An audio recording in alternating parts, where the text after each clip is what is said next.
Assalamualaikum to everyone students. I hope you all are fine. So students, आज जो है बच्चों हमारा लेक्चर नंबर 3 होगा स्टूडेंट्स। और जैसा कि बच्चों आप जानते हैं कि हमने लेक्चर नंबर 1 और लेक्चर नंबर 2 में स्टूडेंट्स अपना टॉपिक जो है वो कंप्लीट करा था। और कौन कौन से टॉपिक स्टूडेंट हमने कंप्लीट किए थे? हमने इवैल्यूएशन ऑफ कंप्यूटर को कंप्लीट किया था, और हमने हार्डवेयर सॉफ्टवेयर को कंप्लीट किया था, और इसके अलावा स्टूडेंट्स हमने इनपुट आउटपुट डिवाइसेस को कंप्लीट किया था। ठीक है। सो स्टूडेंट आज जो है वो हम कुछ इंपॉर्टेंट आउटपुट डिवाइसेस के बारे में पढ़ेंगे, उनकी करेक्टरिस्टिक्स और उनकी फंक्शनैलिटीज को पढ़ेंगे, जिनसे रिलेटेड जो है बेटा आपके पास एमसीक्यूज आते हैं। ठीक है। और बच्चों उसके अलावा हम एक वर्कशीट सॉल्व करेंगे जिसमें एमसीक्यूज हैं, जो टॉपिक्स हमने पढ़ लिए हैं उसी से रिलेटेड हमारे पास एमसीक्यूज हैं। सो स्टूडेंट्स आज के लेक्चर का रिकॉर्डेड वीडियो और आपको पीडीएफ और वर्कशीट की सॉफ्ट कॉपी, वो तीनों चीजें स्टूडेंट्स आपके ग्रुप पे अपलोड कर दी जाएंगी, तो आप लोग वहां से भी देख सकते हैं फॉर द रिवीजन। ठीक है। सो स्टूडेंट्स आज जो है हम इंपॉर्टेंट डिवाइसेस के बारे में पढ़ रहे हैं। जस्ट लाइक स्टूडेंट सबसे पहले बात करते हैं मॉनिटर के बारे में। स्टूडेंट्स किसके बारे में? मॉनिटर के बारे में बात करते हैं। तो स्टूडेंट्स मॉनिटर के बारे में कुछ पॉइंट्स पहले हम डिस्कस करते हैं। मॉनिटर एक स्टूडेंट्स कॉमन इनपुट डिवाइस है, कॉमन आउटपुट डिवाइस है स्टूडेंट्स। ठीक है, क्योंकि इसका काम होता है बच्चों रिजल्ट को शो करना, रिजल्ट को डिस्प्ले करना। ठीक है। सेकेंडली बच्चों मॉनिटर को हम एक और वर्ड से जानते हैं, VDU। मतलब it is also called VDU। VDU stand for students visual display unit, visual display unit. ठीक है। तो स्टूडेंट्स बेसिकली हम को ये हमारे पास कॉमन आउटपुट डिवाइस है, इसे हम VDU यानी विजुअल डिस्प्ले यूनिट भी कहते हैं। ठीक है। और स्टूडेंट्स हम इसे soft copy output soft copy output device भी है। ठीक है। तो ये सारी इंफॉर्मेशन स्टूडेंट्स आपको पता होनी चाहिए। अच्छा, सेकेंडली बच्चों ये याद रखिएगा कि आपके पास ये जो मॉनिटर होता है स्टूडेंट्स, बेसिकली अगर मैं आपसे बात करूं नॉर्मल साइज मॉनिटर स्क्रीन। तो स्टूडेंट्स जैसा कि मैंने आपको बताया कि आज हम अपना लेक्चर नंबर 3 स्टार्ट कर रहे हैं, जिसमें हम मॉनिटर डिवाइस के बारे में पढ़ लें। तो स्टूडेंट मॉनिटर हमारे पास एक कॉमन आउटपुट डिवाइस है। ठीक है। This is also called VDU, that is called visual display unit. और स्टूडेंट्स मॉनिटर हमारे पास एक सॉफ्ट कॉपी आउटपुट डिवाइस है। स्टूडेंट्स मैंने आपको प्रीवियस लेक्चर में भी बताया था कि हमारे पास आउटपुट डिवाइसेस में दो कैटेगरी होती है बेटा।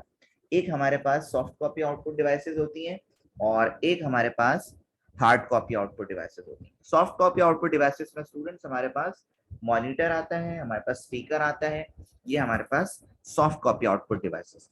उसके बाद स्टूडेंट्स देखें जो हमारे पास नॉर्मल साइज मॉनिटर होते हैं स्टूडेंट्स, उनकी जो स्क्रीन होती है students, it contain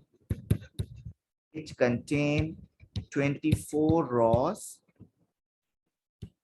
and 80 columns। Students हमारी जो मॉनिटर की स्क्रीन होती है वो रॉज एंड कॉलम्स पे जो है वो बेस्ड कर रही होती है। और एक खास बात आपने याद रखनी है बेटा, द कॉम्बिनेशन ऑफ पिक्सेल्स, ये आपके एमसीक्यूज में अक्सर आता है। द कॉम्बिनेशन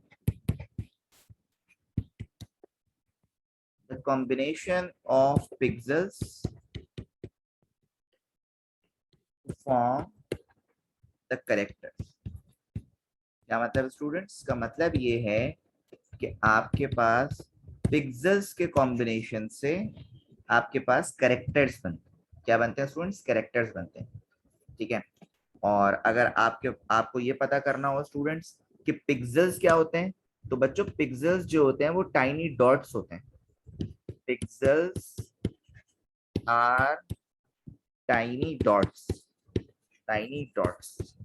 तो स्टूडेंट जैसा कि आप कोई पिक्चर को क्लिक करते हैं अपनी मोबाइल की स्क्रीन पे, लेट सपोज, तो जितना उसको जूम करते हैं आप देखते हैं डॉट्स, टाइनी डॉट्स आ रहे होते हैं, है ना। तो वो बेसिकली आपके पिक्सेल्स होते हैं, ठीक है। और उन्हीं पिक्सेल्स को स्टूडेंट्स आप अगर कंबाइन कर दें, मर्ज कर दें, तो आपके पास क्या बनते हैं बच्चों? कैरेक्टर्स बनते हैं। बनते हैं स्टूडेंट्स? कैरेक्टर्स बनते हैं, और वही कैरेक्टर्स हमें सामने हमारी स्क्रीन पे डिस्प्ले हो रहे हो, ठीक है। तो ये स्टूडेंट्स मॉनिटर्स की कुछ बात थी। अब स्टूडेंट्स मॉनिटर्स की हमारे पास कुछ टाइप्स हैं, ठीक है। उन टाइप्स को जरा देखिए। हमारे पास स्टूडेंट्स दो तरह के मॉनिटर्स होते हैं। एक हमारे पास होते हैं CRT मॉनिटर्स। CRT मॉनिटर्स जो होते हैं student, CRT stand for basically हमारे पास होता है बेटा cathode, cathode ray tube, cathode ray tube.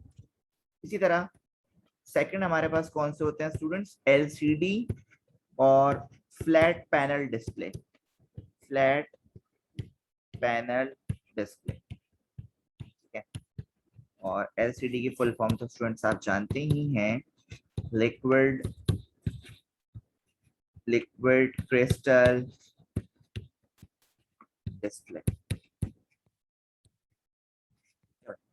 तो ये हमारे पास दो तरह के मॉनिटर्स होते हैं स्टूडेंट्स। ये जो CRT मॉनिटर स्टूडेंट्स मैंने आपसे जिक्र करा, ये बेसिकली हमारे पास ओल्डेस्ट टेक्नोलॉजी है। जो LCD से पहले जो स्टूडेंट्स मॉनिटर्स यूज किए जाते थे, वो हमारे पास CRT मॉनिटर्स होते थे, जस्ट लाइक बॉक्स टाइप, है ना। जैसे पुराने जमाने वाले टीवी जो है वो अभी भी कुछ जगह यूज हो रहे होते हैं, जो बॉक्स शेप के होते हैं। तो बेसिकली वो CRT स्क्रीन होती हैं, CRT मॉनिटर्स होते हैं। और स्टूडेंट CRT को रिप्लेस करा LCD ने, लिक्विड क्रिस्टल डिस्प्ले, जो हमारे पास काफी यूज हो रहे हैं। और LCD के बाद भी स्टूडेंट्स हमारे पास जो अब टेक्नोलॉजी यूज हो रही है, वो यूज हो रही है LED स्क्रीन, LED मॉनिटर्स, ठीक है।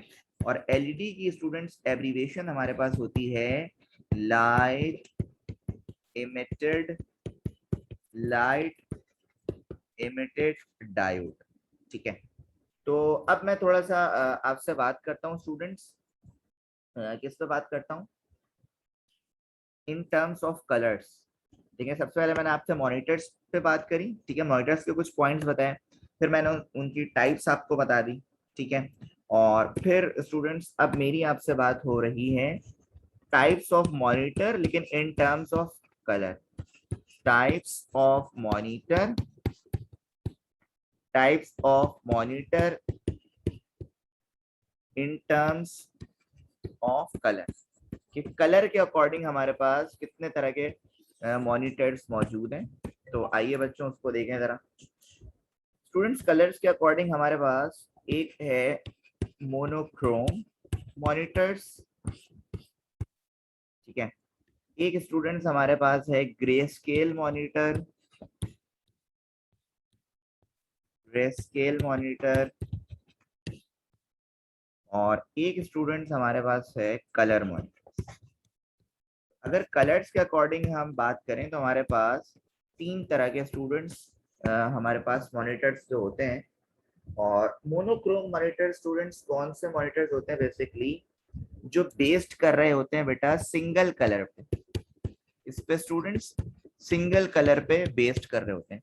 सिंगल कलर का मतलब ये है स्टूडेंट्स, जिसका जो बैकग्राउंड हो वो सिर्फ व्हाइट और ब्लैक पे बेस्ड कर रहा हूँ, व्हाइट एंड ब्लैक पे बेस्ड कर रहा हूँ, तो इसे हम कहते हैं सिंगल कलर मॉनिटर्स, जो मोनोक्रोम कंसिस्ट कर रहा होता है। ये बेसिकली स्टूडेंट, ये जो मॉनिटर्स हमारे पास है ना बच्चों, ये बेसिकली हमारे पास टेक्स्ट एडिटिंग पर्पस के लिए यूज किए जाते हैं। किसके लिए? टेक्स्ट एडिटिंग पर्पस के लिए यूज किए जाते हैं, दैट्स इट। क्योंकि अगर ग्राफिक्स की बात की जाएगी स्टूडेंट्स, तो उसमें हमारे पास तो हमें कलर्स मॉनिटर्स का इस्तेमाल करना होगा ना। तो मोनोक्रोम तो ये होते हैं स्टूडेंट्स। इसी तरह अगर मैं आपसे बात करूं ग्रे स्केल मॉनिटर्स की, तो student grey scale monitors basically monochrome monitors की ही एक टाइप समझ लें आप, जिसमें आपके पास different shades, different shades of grey, grey के ही स्टूडेंट्स आपके पास डिफरेंट शेड्स मौजूद होते हैं किसमें, ग्रे स्केल मॉनिटर। और अगर मैं आपसे बात करूं कलर मॉनिटर्स की स्टूडेंट्स, तो कलर मॉनिटर में स्टूडेंट्स आपके पास जो कलर्स होते हैं 16 टू ओवर 1 मिलियन कलर्स मौजूद, 1 million, 1 million different, 1 million different colours, ठीक है। और स्टूडेंट्स याद रखिएगा कि कलर्स मॉनिटर को हम आरजीबी मॉनिटर्स भी कहते हैं। क्या कहते हैं बच्चों, आरजीबी मॉनिटर्स। आर का मतलब क्या है स्टूडेंट्स, रेड, और जी का मतलब क्या है बच्चों, ग्रीन, और बी का मतलब क्या है स्टूडेंट्स, ब्लू, ठीक है। तो बच्चों याद रखिएगा कि कलर मॉनिटर्स को हम आरजीबी मॉनिटर्स भी कहते हैं, क्योंकि ये आरजीबी मॉनिटर्स जो हैं वो 3 सेपरेट सिग्नल्स जो है वो एक्सेप्ट कर रहे होते हैं, ठीक है भाई। अच्छा, उसके बाद बच्चों आपके पास कुछ फैक्टर्स हैं मॉनिटर के regarding, factors determining factors determining the monitor quality, the monitor quality। Monitor की क्वालिटी में स्टूडेंट्स कुछ फैक्टर्स हैं, और उन फैक्टर्स को देख लेते हैं बच्चों हम। जैसे पहला जो फैक्टर स्टूडेंट्स आपके पास है वो आपके पास है रेजोल्यूशन। अब रेजोल्यूशन को देखते हैं भाई, रेजोल्यूशन क्या है स्टूडेंट्स। वैसे तो आपने सुना ही है कि रेजोल्यूशन किसे कहते हैं स्टूडेंट्स। रेजोल्यूशन में स्टूडेंट्स अगर आप चाहते हैं कि आपके जो मॉनिटर की स्क्रीन है उसकी रेजोल्यूशन बहुत अच्छी हो, जितनी ज्यादा स्टूडेंट्स रेजोल्यूशन हाई होगी उतना जो है वो रिजल्ट जो आपके पास शार्प नजर आएगा, ठीक है। और रेजोल्यूशन ऑफ मॉनिटर को अगर आपने इंडिकेट करना है तो स्टूडेंट्स याद रखिएगा इसमें जो पिक्सेल्स है ना, pixels pixels should be pixels should be packed. क्या मतलब स्टूडेंट्स, का मतलब ये कि जितने ज्यादा स्क्रीन में पिक्सेल्स जो है वो एक दूसरे से पैक्ड रहेंगे उतना ही स्टूडेंट्स मॉनिटर का जो रिजल्ट होगा वो बहुत ज्यादा शार्प होगा, ठीक है। और यही निशानी है कि अच्छे रेजोल्यूशन की, कि जितना भी आप अपनी स्क्रीन को वो जूम इन कर लें स्टूडेंट्स, उसके पिक्सेल्स जितने अच्छे होंगे उतना आपको शार्प डिस्प्ले पड़ेगा। इसी तरह आपके पास बैंडविड्थ बैंडविड्थ स्टूडेंट्स होता है, और बैंडविड्थ भी आपके पास एक बेसिकली कैरेक्टरिस्टिक्स है। इसकी कैरेक्टरिस्टिक है बच्चों मॉनिटर की क्वालिटी। अच्छा, बैंडविड्थ बेसिकली क्या होता है students, range of signals frequencies, range of signal frequencies the monitor can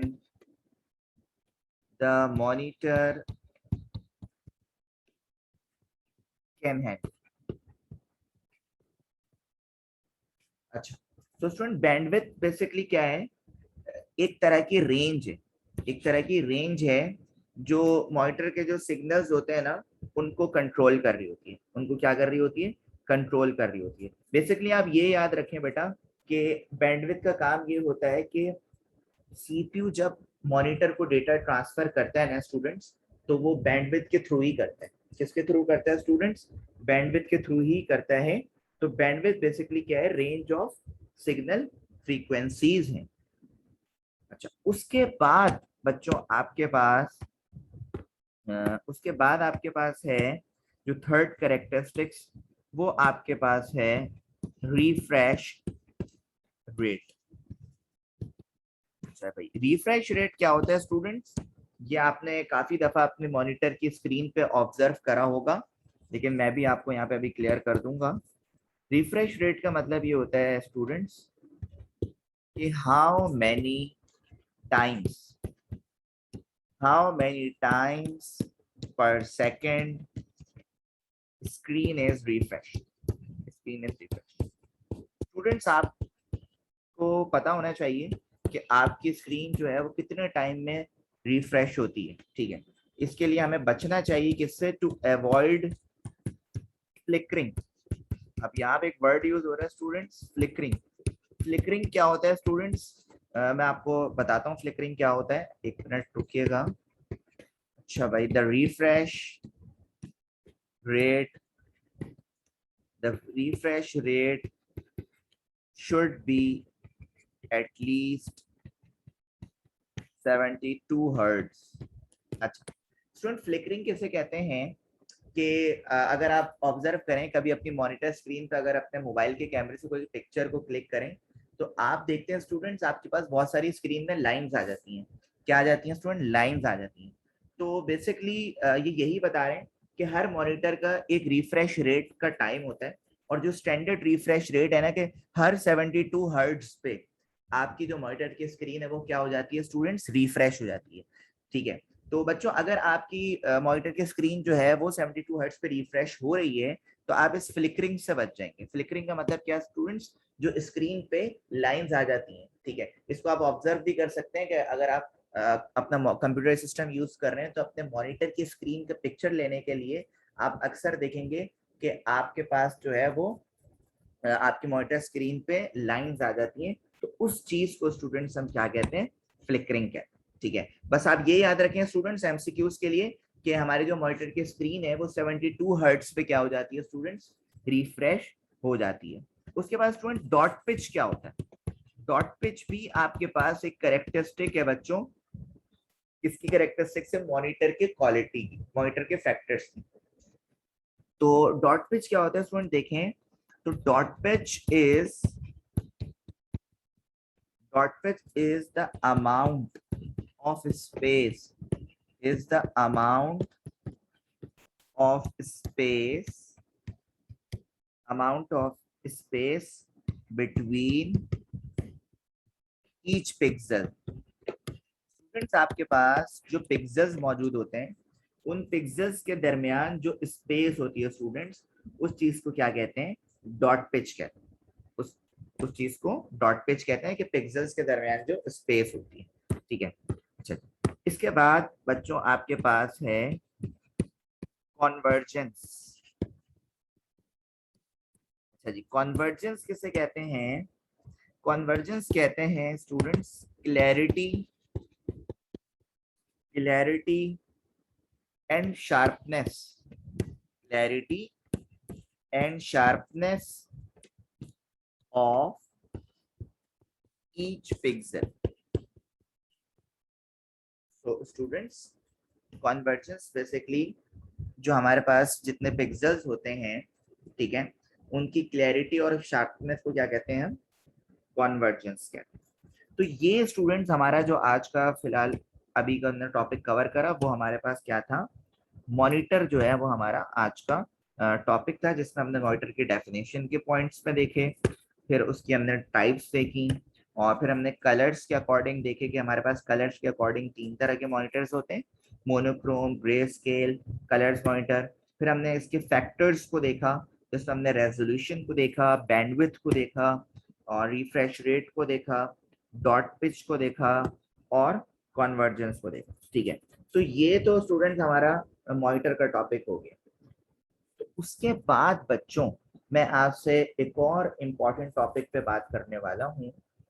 और अच्छा, उस टॉपिक से पहले बच्चों एक काम ये करते हैं, हम एक वर्कशीट सॉल्व करते हैं, और जिसमें हमारे पास जो हमारे टॉपिक्स हैं उनसे रिलेटेड हमारे पास एमसीक्यूज मौजूद हैं। ठीक है, तो पहले वर्कशीट जरा सॉल्व कर लेते हैं।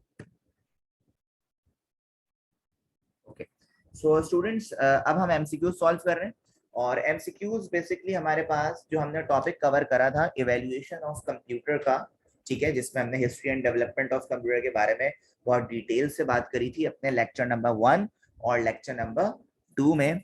तो उससे रिलेटेड हमारे पास कुछ मल्टीपल चॉइस क्वेश्चंस हैं, और कुछ जो है वो उससे हटकर भी होंगे स्टूडेंट्स, तो वो भी हम देख लेंगे।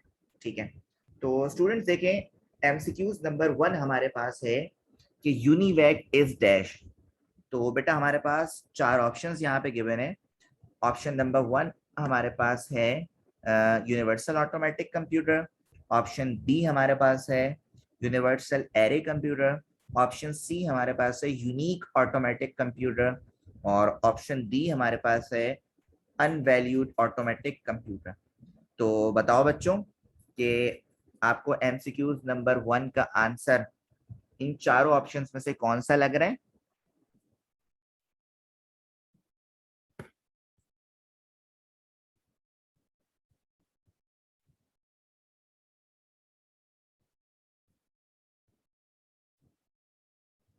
अच्छा जी, तो स्टूडेंट्स एमसीक्यूज नंबर 1 का आंसर आपके पास है, बिल्कुल सही कहा आपने अरीबा, वेरी गुड बेटा, कि UNIVAC is a universal automatic computer.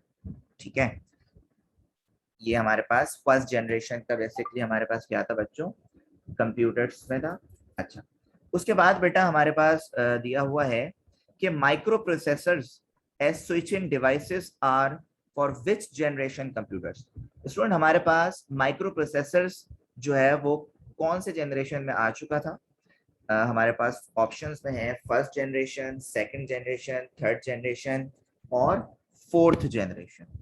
तो बिल्कुल सही कहा बच्चों आपने कि हमारे पास माइक्रो प्रोसेसर जो है स्टूडेंट्स वो फोर्थ जनरेशन में आ चुका था।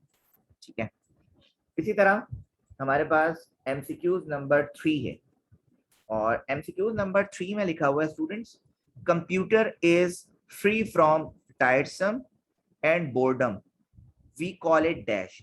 सो स्टूडेंट्स हमारे पास ऑप्शन है एक्यूरेसी, रिलायबिलिटी, इंटेलिजेंस और वर्सटैलिटी।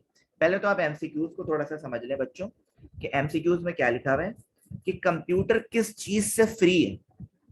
एक तो है टायरसम यानी थकने से या बोर होने से। ठीक है, तो ये हमारे पास किस चीज में आता है? ये बेसिकली कंप्यूटर की कैरेक्टरिस्टिक है। ठीक है, कि हमारे पास एक्यूरेसी में ये पॉइंट आता है, रिलायबिलिटी में आता है, डेलिजेंस में आता है, ये वर्सटैलिटी में आता है। So students basically MCQs number 3 का आपके पास आंसर है बेटा डेलिजेंस। ठीक है, डेलिजेंस का मतलब होता है स्टूडेंट्स रिपीटेटिव टास्क को परफॉर्म करने वाला। डेलिजेंस का मतलब क्या होता है स्टूडेंट्स? रिपीटेटिव टास्क को परफॉर्म करने वाला। तो बच्चों कंप्यूटर से आप जितना चाहें रिपीटेटिव टास्क करा लें, कोई एक टास्क को बार बार परफॉर्म करा लें, तो ना वो थकता है ना वो बोर होता है। ठीक है, तो एक काम को बार बार करने को रिपीटेटिव टास्क को स्टूडेंट्स हम डेलिजेंस में काउंट करते हैं। ठीक है, इसी तरह बच्चों एमसीक्यूज नंबर 4, एमसीक्यूज नंबर 4 में देखें आपके पास क्या लिखा हुआ है कि integrated circuit ICs are related to which generation of computers. Students हमारे पास आईसीज जो हैं इंटीग्रेटेड सर्किट्स, वो हमारे पास कौन से जनरेशन में आए थे स्टूडेंट्स? बिल्कुल सही कहा अरीबा आपने कि इंटीग्रेटेड सर्किट जो है वो हमारे पास ऑप्शन सी यानी थर्ड जनरेशन में हमारे पास आ गए थे। अच्छा, उसके बाद बात करते हैं एमसीक्यूज नंबर 5। एमसीक्यू नंबर 5 में स्टूडेंट्स आपके पास है हाइब्रिड कंप्यूटर। अच्छा, हाइब्रिड कंप्यूटर कौन से होते हैं स्टूडेंट्स? देखें, देखिए स्टूडेंट्स मैंने अभी खैर ये वाला टॉपिक आपको पढ़ाया नहीं है, लेकिन मैं आपको फिर भी बता दूं स्टूडेंट्स कि हमारे पास एक टॉपिक होता है क्लासिफिकेशन ऑफ कंप्यूटर या टाइप्स ऑफ कंप्यूटर। ठीक है, इन टॉपिक में हमारे पास 3 तरह की चीजें होती हैं। बेसिकली हम कंप्यूटर को 3 क्लासेस में डिफाइन करते हैं। वो 3 क्लासेस कौन सी होती हैं बेटा? एक हमारे पास पर्पस होता है जिसमें जनरल पर्पस और स्पेशल पर्पस कंप्यूटर्स आते हैं। ठीक है, एक हमारे पास स्टूडेंट्स होता है अकॉर्डिंग टू द साइज, जिसमें super computer, main frame computer, mini computer, ये सारी चीजें आती हैं, माइक्रो कंप्यूटर्स। और एक हमारे पास होता है students according to data handling. तो डेटा हैंडलिंग के अकॉर्डिंग हमारे पास 3 तरह के कंप्यूटर सिस्टम्स होते हैं। कितने तरह के स्टूडेंट? 3 तरह के। एक होता है डिजिटल कंप्यूटर जो हम यूज करते हैं, ठीक है, नॉर्मली। और एक होता है एनालॉग कंप्यूटर्स जो मेजरिंग क्वांटिटीज के लिए यूज होता है, जैसे लाइक थर्मामीटर वगैरह। और एक होता है स्टूडेंट हाइब्रिड कंप्यूटर। जो हाइब्रिड कंप्यूटर होता है स्टूडेंट्स, उसमें डिजिटल कंप्यूटर और एनालॉग कंप्यूटर्स दोनों की कैरेक्टरिस्टिक्स शामिल होती हैं बच्चों। तो बेटा एमसीक्यूज नंबर 5 जो आपके पास है कि हाइब्रिड कंप्यूटर इज डैश, तो बेटा हाइब्रिड कंप्यूटर्स में हमारे पास राइट ऑप्शन होगा ऑप्शन सी यानी resemblance both digital and analogue computers, ठीक है, जिसमें डिजिटल और एनालॉग कंप्यूटर्स दोनों की कैरेक्टरिस्टिक्स शामिल होती हैं, वो हमारे पास कहलाता है स्टूडेंट्स हाइब्रिड कंप्यूटर, ठीक है। अच्छा जी, इसी तरह एमसीक्यूज नंबर 6 को देखें। एमसीक्यूज नंबर 6 में आपके पास लिखा हुआ है chief component of first generation computer was. So students हमारे पास फर्स्ट जनरेशन ऑफ कंप्यूटर में कौन सा कंपोनेंट यूज किया गया?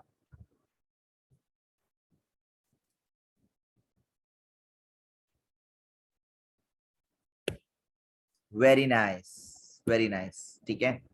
अच्छा, चीफ कंपोनेंट जो है हमारे पास फर्स्ट जनरेशन ऑफ कंप्यूटर में student vacuum tube and valves.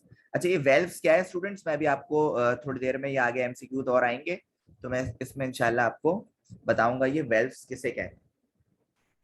अच्छा, उसके बाद एमसीक्यूज नंबर 7 को देखें बच्चों। एमसीक्यूज नंबर 7 में आपके पास लिखा हुआ है कि which of the following IC was used in third generation of computers। अच्छा स्टूडेंट देखें, इसमें आपसे ये कह रहे हैं कि आपके पास आईसी जो है वो थर्ड जनरेशन में कौन सी टेक्नोलॉजी से रिलेटेड जो है वो यूज हुई। अच्छा, ये सारी टेक्नोलॉजी है स्टूडेंट्स, ये सारी क्या है? टेक्नोलॉजी। तो थर्ड जनरेशन में स्टूडेंट हमारे पास बेसिकली LSI यूज हुई। LSI student stand for large scale integrated, ठीक है। अगर यहाँ पे होता है VLSI तो वो बेसिकली फोर्थ जनरेशन के लिए यूज हुई है स्टूडेंट्स, जिसमें माइक्रो प्रोसेसर था, ठीक है। तो ये बात आपने याद रखनी है। अच्छा, उसके बाद देखें the main electronic component use in first generation computer. अच्छा, ये रिपीट हो गया स्टूडेंट्स। तो फर्स्ट जनरेशन में बेसिकली आपके पास वैक्यूम ट्यूब्स एंड वेल्व्स ही है। अच्छा जी, एमसीक्यूज नंबर 9 है स्टूडेंट्स। अब आपके पास कुछ ऐसे एमसीक्यूज आएंगे जो आपके लिए थोड़े से न्यू हो, ठीक है। जैसा कि मैंने आपको पहले बताया था कि कुछ कुछ आपके पास न्यू एमसीक्यूज होंगे जो कि आप याद रखेंगे। अच्छा, which of the following was a special purpose computers. Students हमारे पास इसमें से कौन से ऐसे कंप्यूटर्स हैं? एबीसी, इनिएक, एडवेक या ऑल ऑफ देम? इसमें से कौन से ऐसे स्टूडेंट हमारे पास जो स्पेशल पर्पस कंप्यूटर्स हैं? तो स्टूडेंट याद रखिएगा, हमारे पास एबीसी कंप्यूटर्स जो होते हैं, एबीसी कंप्यूटर्स जो एटनस ऑफ बेरी, ये दो बेसिकली दोस्त थे जिन्होंने बेल लैब में कंप्यूटर डेवलप करा था, तो ये basically special purpose computers, ABC computer, ठीक है। इसी तरह what was the computer invented by Atanasoff and Clifford, ठीक है। यही बात मैं कर रहा था आपसे कि एटनसॉफ बेरी एंड क्लिफोर्ड ने कौन से कंप्यूटर स्टूडेंट्स बेसिकली इन्वेंट करा? इन्होंने एबीसी कंप्यूटर ही इन्वेंट करा।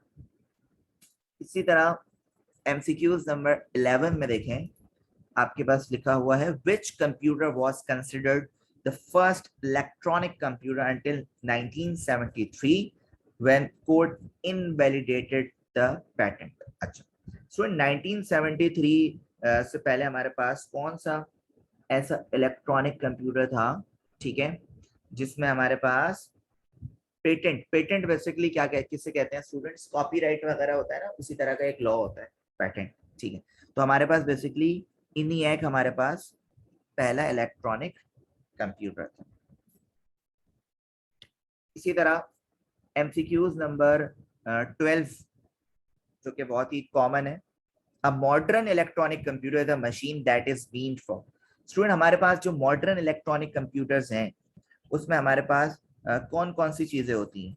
जैसे ऑप्शन ए हमारे पास है doing quick mathematical calculations, option B हमारे पास है input storage manipulation and outputting of data, option C हमारे पास है electronic data processing accurately, option D हमारे पास है performing repetitive task.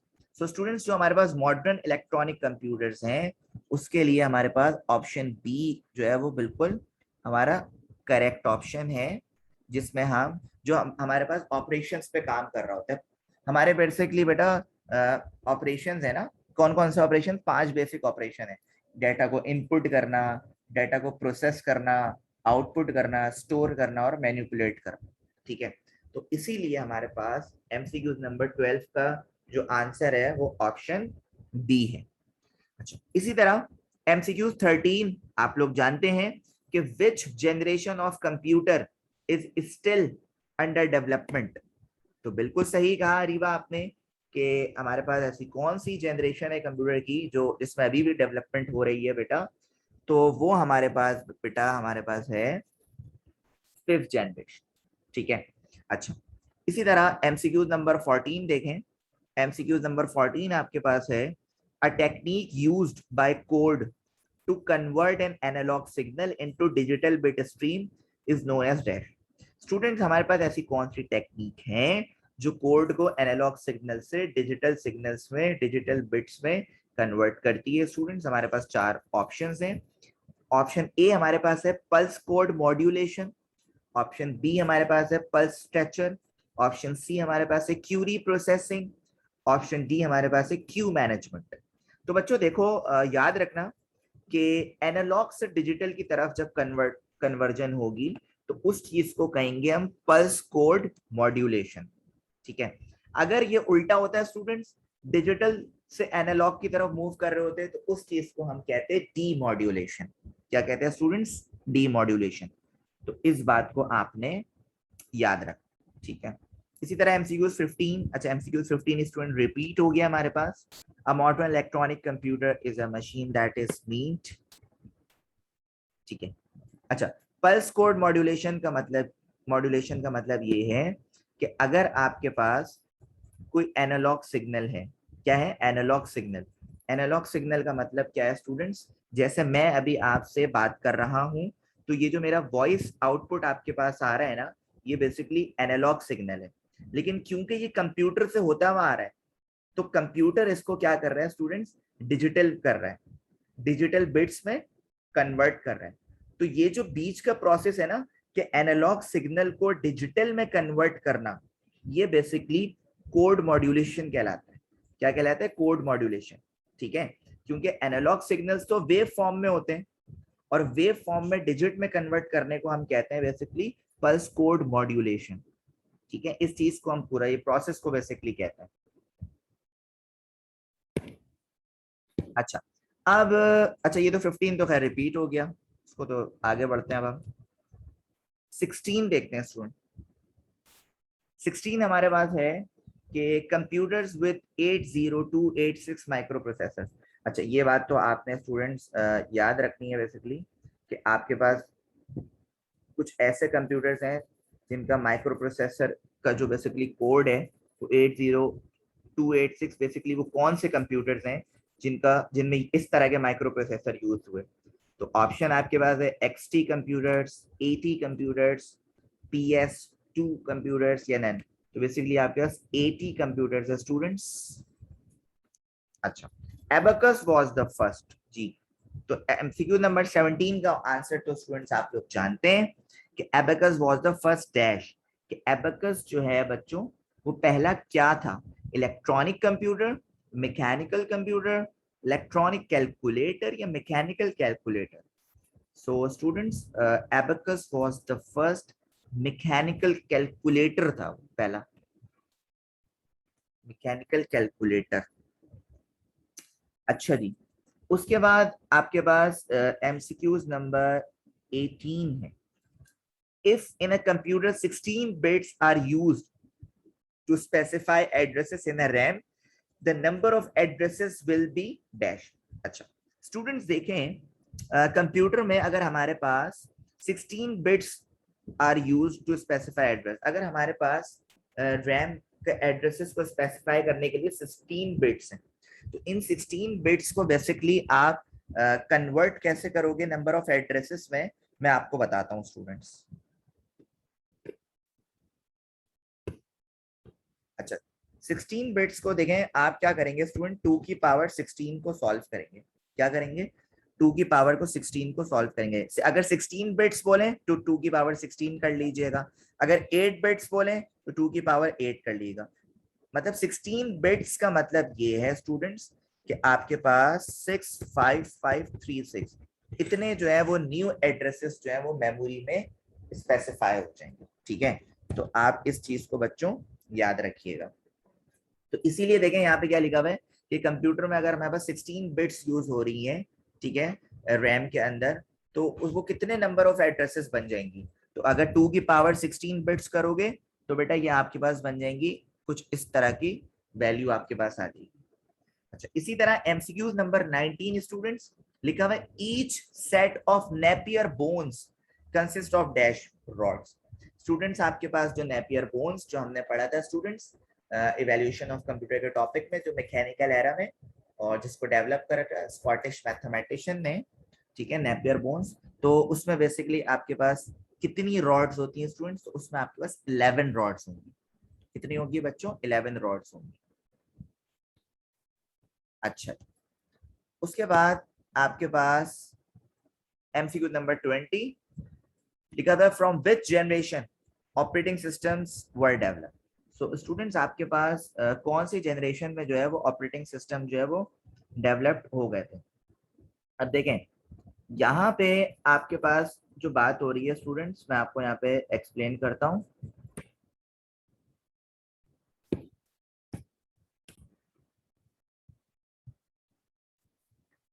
Okay, so students मेरी बात चल रही थी एमसीक्यूज नंबर 20 पे कि from which generation operating system were developed. तो स्टूडेंट हमारे पास एक्चुअल जो ऑपरेटिंग सिस्टम्स डेवलप होना शुरू हो गए थे हमारे पास कब से हो गए थे स्टूडेंट्स? थर्ड जनरेशन पे हो गए थे।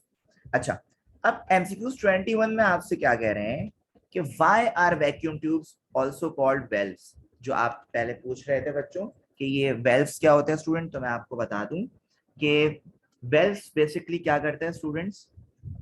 इसमें हमारे पास ये जो 3-4 ऑप्शंस हैं, इसका जो राइट आंसर है बेटा ये आपके पास ऑप्शन बी है, बिकॉज दे कैन स्टॉप और allow the flow of current.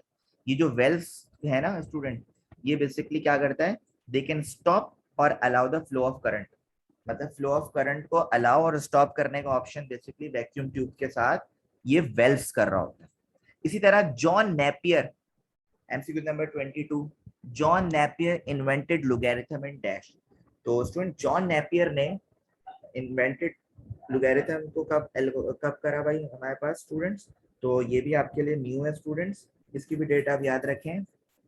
ये आपके पास है 1614। ठीक है, ये डेट्स लास्ट में बस याद रखिएगा, इसी से आपके पास एप्टीट्यूड में एमसीक्यूज वगैरह आते हैं। अच्छा, an integrated circuit is dash. तो इंटीग्रेटेड सर्किट बेसिकली स्टूडेंट्स हमारे पास क्या काम करती है? Integrating devices. हमारी डिवाइसेस को क्या करती हैं? इंटीग्रेट करती हैं। कैसे? क्योंकि इंटीग्रेटेड सर्किट का काम क्या होता है? आईसीस का पावर्स को सप्लाई करना डिफरेंट हार्डवेयर डिवाइसेस में। तो उन पावर को सप्लाई करने के लिए हमारी डिवाइसेस आपस में इंटीग्रेटेड होना बहुत जरूरी है। इसी तरह MCQs 24, when was Pascaline invented. तो स्टूडेंट्स ये आप जानते हैं कि पास्कलाइन जो है वो कब इन्वेंट हुआ स्टूडेंट? पास्कलाइन बेसिकली 1642 में स्टूडेंट्स इन्वेंट हुआ। इसी तरह आपके पास एमसीक्यूज 25 बेटा यहाँ पे मौजूद है कि which of the following statement is valid. इसमें कौन सा स्टेटमेंट जो है वो वैलिड है? इसमें बहुत सारे आपके पास ऑप्शंस दिए हुए हैं, और बच्चों जैसा कि आपको पता है कि इसका जो राइट आंसर होगा वो ऑप्शन ए होगा, क्योंकि लेडी एडा ऑगस्टा जो है वो फर्स्ट प्रोग्रामर थी। तो क्या थी बेटा? फर्स्ट प्रोग्रामर थी। ठीक है, तो बच्चों ये हमारी वर्कशीट नंबर 1 थी, जिसका रिकॉर्डेड लेक्चर और पीडीएफ मैं आपको दोनों सेंड कर दूंगा। और इसके बाद स्टूडेंट्स हम इंशाल्लाह लेक्चर नंबर 4 में आगे के मजीद टॉपिक्स को देखेंगे और उनसे ही रिलेटेड फिर एमसीक्यूज होंगे। तो यहाँ तक क्लियर है? पहले जल्दी से मुझे बताएं।